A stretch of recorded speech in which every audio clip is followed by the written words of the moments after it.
안녕하세요. 3월 17일 월요일 마이드라에 오신 여러분들을 환영하고 축복합니다.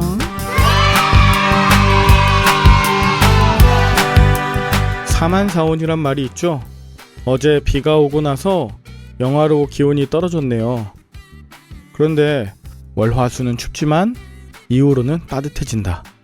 몸도 마음도 따뜻하게 대비하셔서 이번 한 주간도 승리하시길 축복합니다. 그러면 오늘의 마이드라를 힘차게 시작해 보도록 할까요? 자, 출발!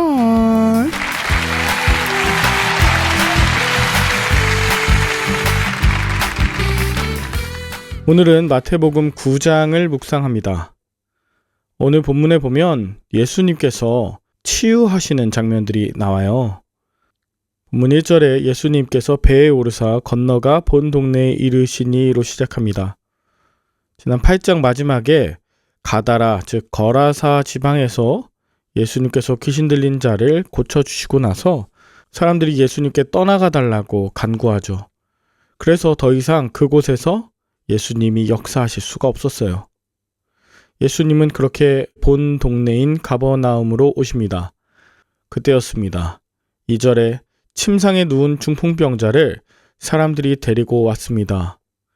예수님께서 그들의 믿음을 보시고 그들의 그 끈끈한 마음 얼마나 대견해 보이셨는지 중풍병자에게 말씀하십니다. 작은 자야. 작은 자, 소자라고 하는 건 아들이라고 하기도 하고 또 아이라고 하기도 합니다. 이 사람이 누구였는지 모르겠어요. 그런데 이 중풍병자를 데려온 사람들의 믿음, 예수님을 향했건 서로를 향했건 이 중풍병자가 나을 수 있도록 하게 만든 이 믿음이 무엇인가? 저는 오늘 본문 전체에서 긍휼함으로 표현하고 싶습니다. 이 긍휼함의 마음을 갖고 있는 것이 믿음이고 치유와 회복의 시작입니다. 예수님은 이 중풍병자에게 이르시되 아이야 안심하라. 안심하라가 사르세이라고 하는 단어인데요. 이건 용기를 내어라, 힘을 내어라, 격려하며 위로하시는 말씀이에요.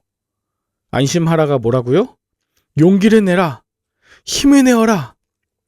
게다가 네 죄사함을 받았느니라 라고 말해요.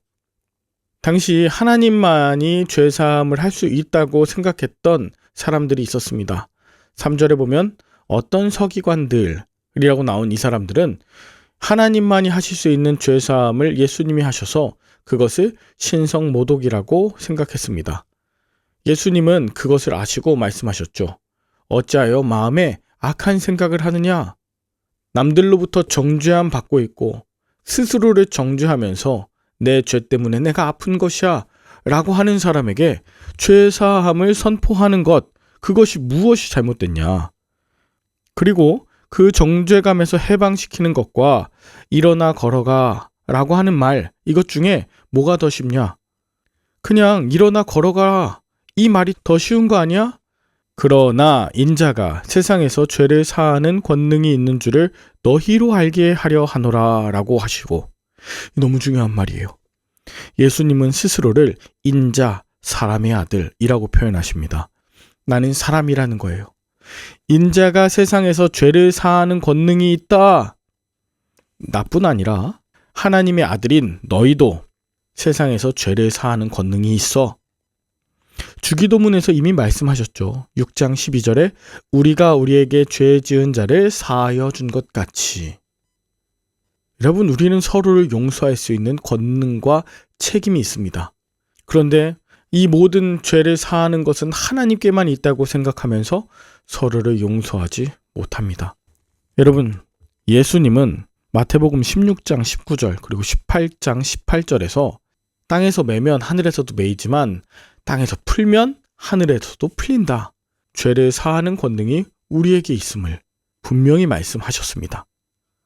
그리고 나서 중풍병자에게 말씀하시되 일어나 네 침상을 가지고 집으로 가라.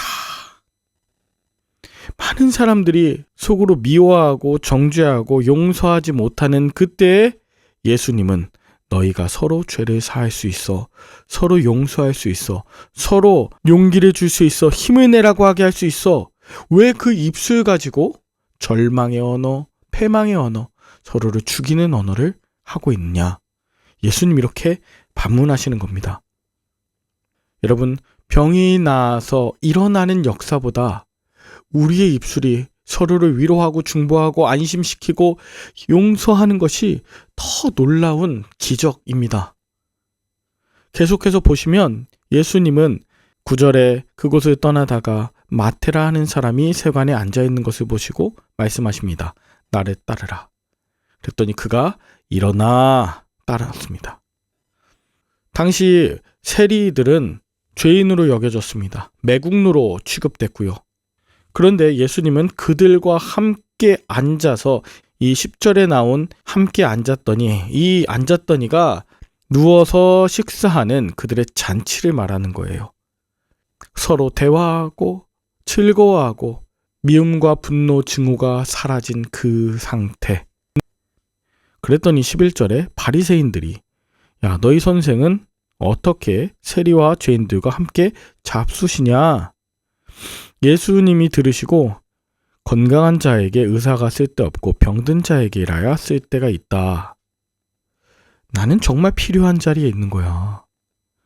너희는 가서 내가 긍휼을 원하고 제사를 원하지 아니하노라 하신 뜻이 무엇인지 배워 너희가 할 것을 해. 나는 의인을 부르러 온 것이 아니라 죄인을 부르러 왔다. 용서와 긍휼의 마음을 다시 한번 선언하시죠.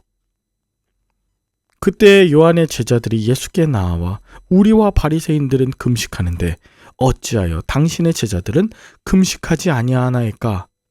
제자들이 그것을 왜 지켜야 되는지 모를 때에 그것을 강요하지 않으셨어요. 여러분, 율법이 사람을 살리는 것이 아니라 긍휼의 마음, 자유함이 사람을 용서하고 살릴 수 있게 되는 마음입니다. 그래서 말씀하시는 거죠. 17절 새 포도주를 낡은 가죽 부대에 넣지 아니하나니, 즉 율법에 새로운 세대를 담을 수 없으니 새 포도주는 새 부대, 즉 긍휼이라고 하는 새 부대에 넣어야 둘 다 보존된다. 당시에 죄인들, 그리고 세리, 병든 자, 귀신 들린 자를 받아내는 것은 불가능했습니다. 율법 공동체인 바리새인들이 또 서기관들이 이 수많은 사람들을 정죄하고 비판하고 억압하는 일이 가능했지, 그들을 살리고 아름답게 익어가게 하는 데는 너무나 부족한 것이었습니다. 18절부터 보면 예수께서 말씀을 전하실 때 이번엔 한 관리가 와서 절하며 이르되 내 딸이 방금 죽었습니다. 오셔서 그 몸에 손을 얹어 주소서. 그러면 살아나겠나이다 합니다. 여러분, 죽은 자의 몸에 손을 대는 건 부정한 일입니다. 그런데 19절 예수께서 일어나 따라가셨대요. 예수님을 일어나게 하시는 것은 긍휼함이었습니다. 그리고 긍휼함 가운데 그 모든 행위가 율법을 뛰어넘습니다. 살려내게 되는 것이죠.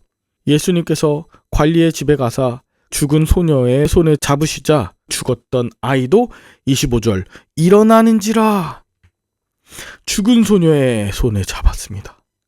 예수님의 긍휼하심이 율법을 뛰어넘었습니다. 20절 12해 동안 혈루증 앓는 여자가 예수님 뒤로 와서 그 옷을 가서 만집니다. 혈루증 앓는 여인은요, 사람들과 분리되어 있어야 돼요. 그는 율법에 의하면 부정한 여인이니까요. 그런데 그 율법을 어기고 부정하다 여겨졌던 그 여자가 예수님의 겉옷을 만집니다. 그것은 겉옷만 만져도 구원을 받겠다고 하는 간절함과 엄청난 믿음이자 저항입니다. 예수님이 22절 돌이켜 그를 보시며 이르시되 딸아 안심하라. 안심하라 뭐라고요? 용기를 내라. 힘을 내어라. 네 믿음이 너를 구원하였다. 그 여인의 믿음이 너 스스로를 구원하였다. 이 말씀에 의해서 여자가 즉시 구원을 받고 깨끗함을 얻었다는 것이죠. 여러분, 예수님께서 치료를 주셨지만 그 구원은 그 여인의 믿음에서 의한 것이었습니다. 그 여인의 믿음으로 수많은 사람들을 구원해내고 회복시키는 그 인생 이야기가 펼쳐질 것입니다. 얼마나 멋집니까? 그리고 예수님이 그 소녀를 고치시고 나서 그곳에서 떠나가실새 27절 두 맹인이 따라오며 예수님을 찬양하며 소리질러 이르되 다윗의 자손이여 우리를 불쌍히 여기소서. 여러분, 예수님의 긍휼을 구했어요. 그랬더니 예수님께서 내가 능히 이 일을 할 줄을 믿느냐? 물어보시고 그렇습니다 주님 하니 예수님이 그들의 눈을 만지시면서 너희 믿음대로 되라. 내 믿음이 아니라 너희의 믿음대로 된다. 그러면서 그들의 눈이 밝아졌습니다. 고침도 받았고요. 그들의 믿음이 더욱더 굳건해져서 중보자로서 치유자로서 그들의 삶은 바뀌게 되었을 것입니다. 마지막 32절에 보면 귀신 들려 말 못하는 사람을 예수께 데려왔을 때 33절 귀신이 쫓겨나고 말 못하는 사람이 말하게 됩니다. 귀신은 쫓겨가고 그 가운데 예수의 영 성령이 계셔서 그는 하나님의 크신 행사를 증거하는 입술이 되었을 것입니다. 예수님은 모든 도시와 마을에 모든 병과 모든 약한 것을 고치셨다. 왜요? 오늘 이것이 가장 중요한 포인트입니다. 36절 무리를 보시고 불쌍히 여기시니 이는 그들이 목자 없는 양과 같이 고생하여 기진함이라. 예수님은 불쌍히 여기시는 분이에요. 긍휼하심이 넘치시는 분이에요. 율법이 가질 수 없고 그 어떤 사람도 그것을 가로막을 수 없습니다. 예수님은 이 긍휼함이 우리에게도 가득 넘쳐서 너희도 서로 불쌍히 여기고 서로 용서하고 서로 병낫기를 위해 기도하며 치유와 회복의 역사 가운데 부름받았다는 것을 믿어라. 이것을 말씀해 주십니다. 사랑하는 말들아 식구 여러분, 사순절 둘째 주일 이후에 한 주간의 삶 가운데 내 마음을 상하게 하고 내 고정관념에 맞지 않는 사람들을 분명히 만나게 될 것입니다. 그때 기억해야 될 것은 예수님이 그를 긍휼히 여기신다. 내 생각과 판단에는 이해되지 않지만 저 사람의 믿음을 통해서 불쌍히 여기시는 예수님께서 저 사람을 회복시키실 것이다. 선한 일을 이루실 것이다. 용기를 내어라, 힘을 내어라 라고 선포하며 땅에서 풀어가는 자, 그 한 사람이 바로 저와 여러분이 될 수 있기를 간절히 축복합니다. 함께 기도할까요?